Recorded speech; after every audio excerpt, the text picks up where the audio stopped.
Hey, thanks for making it to Veterans Info Tap. I am glad you made it. Interesting headline, and I wanted to go through it with you today. This actually came out on, I believe, it was the 27th. Yep, September 27th, and just going to share it with you here today.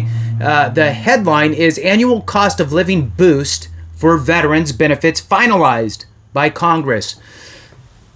Let's check it out. I'm not sure exactly, but my guess up front here is that the finalization of the allowing of the VA to utilize the cost of living that's adjusted or calculated by Social Security. So let's dive into it and check it out.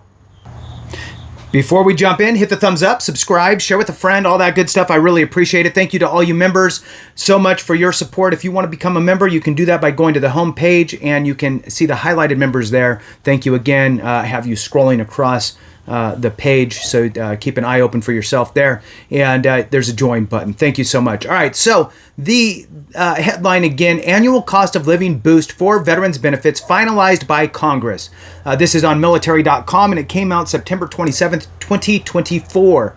All right, so it starts off with veterans will get a cost of living bump in their benefits next year after Congress passed annual legislation this week to guarantee the increase keeps pace with Social Security rates. Before leaving town for an extended election season break, the Senate approved the bill by a voice vote on Wednesday, sending the measure to the president's desk for his expected signature.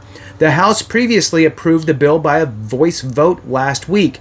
So remember that VA COLA, cost of living adjustments, are not guaranteed. They're not set into law in a forever type of a way. It's a every single year.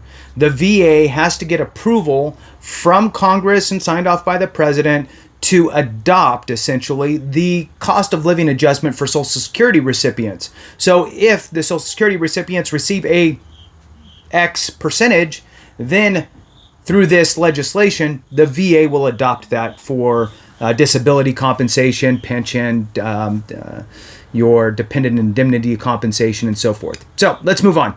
At a time when folks are struggling with rising costs from housing to groceries, veterans deserve absolute certainty when it comes to providing for their families. Senate Veterans Affairs Committee John Tester said in a statement Thursday, boosting veterans' hard-earned benefits to keep the pace with the cost of living is a necessary cost of war, and I'm proud this bipartisan legislation will deliver a benefits increase to millions of disabled veterans and survivors nationwide, including 30,000 in Montana. He always mentions Montana because that is where he is a senator for that state.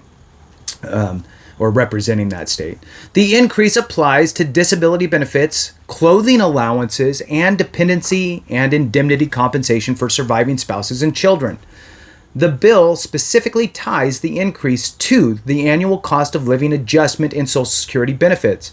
The 2025 rate for Social Security won't be announced by the federal government until October 10th. Why?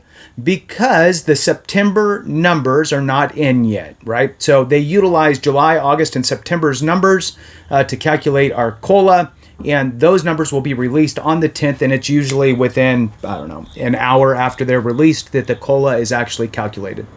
Moving on, but the advocacy group Senior Citizens League is projecting the cost of living increase will be 2.5%, the organization said in a news release earlier this month, which we covered here. That would be lower than recent years, but in line with historical norms. But it hasn't really felt historically normal, if you know what I mean, with your wallet. Here we are. In 2023, beneficiaries saw the highest increase in decades, 8.7%. This year's increase was 3.2%. In 2010, 11, and 2016, there was a 0% increase. So COLA, cost of living adjustments, are either going to be zero or a plus number, never a negative, right? They'll never go backwards. Although, in a weird way, we kind of do when the increase isn't really reflective of the actual inflation. So maybe there is a negative in a roundabout way. Which is why there's been, by the way, different measures put out there or pieces of legislation that call for a change in how the COLA is calculated. How they calculate COLA could warrant a higher percentage increase. Now, a 0.25%, 0.5% is not huge by itself, but it compounds year over year over year, and that would be substantial in the long run. So the main thing there is that they've been looking to utilize the CPIE, which is the Consumer Price Index for elderly, which would warrant about a 25 basis point or 0.25% increase. All right, let's move on. While giving veterans an annual bump in their benefits is considered non-controversial, Congress still must formally approve the increase every year and sometimes comes down to the wire in doing so. The official approval of the increase this year was applauded by lawmakers in both parties. With the rising cost of goods and living expenses, many disabled veterans and their dependents, including survivors, rely on the VA for essential financial support, said Senator Jerry Moran, Republican out of Kansas, ranking member of the Senate Veterans Affairs Committee, that he said that in a statement Thursday.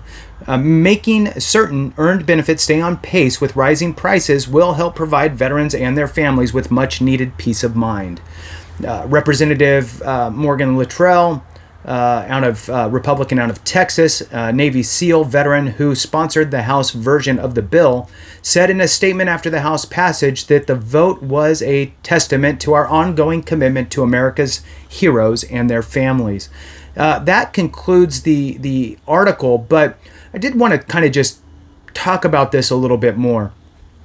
It's, again, something that happens every single year. There's two different calculations that currently happen for the VA. One is this stuff where they adopt it from Social Security, and that's the big one that most of us feel and are anticipating. There is also a cost of living adjustment for educational benefits, such as VRNE, that's Veterans Readiness and Employment, as well as for Chapter 35, Dependent Education Assistance, the DEA Chapter 35 program. And the VA has a different way of getting that information for those calculations. For example, last year, in this time last year, so back in September of 2023, they increased the VRNE program rate by 6.2%. That is gigantic and was nearly double the amount we received for our actual COLA, cost of living adjustment, increase to our different benefits, right? Whether it's disability compensations, pensions, or dependent indemnity compensation and so forth. So in any case, the big deal here is, sure, we're moving forward with this. We can all agree that COLA has not really combated inflation, right? For the majority of us. It's not enough.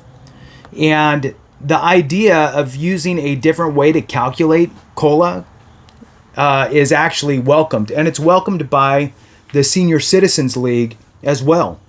They want CPIE. Now, look, really, we want like a 3% increase over everything we've ever gotten, right? I mean, but let's be realistic. If we were able to just get a 0.25% higher, again, year over year over year, the average, if CPIE was utilized, would be about a 0.25% higher per year average. So it's a way. There has been legislation pushed down on that, both on the House and the Senate side. If that is something that you are interested in, reach out to your congressional member, write them a letter, make a phone call, leave a message, send an email, whatever it is, and let them know your thoughts. With that, thanks for watching. I appreciate you. Have a great one. And remember, if we don't take care of each other, something went wrong.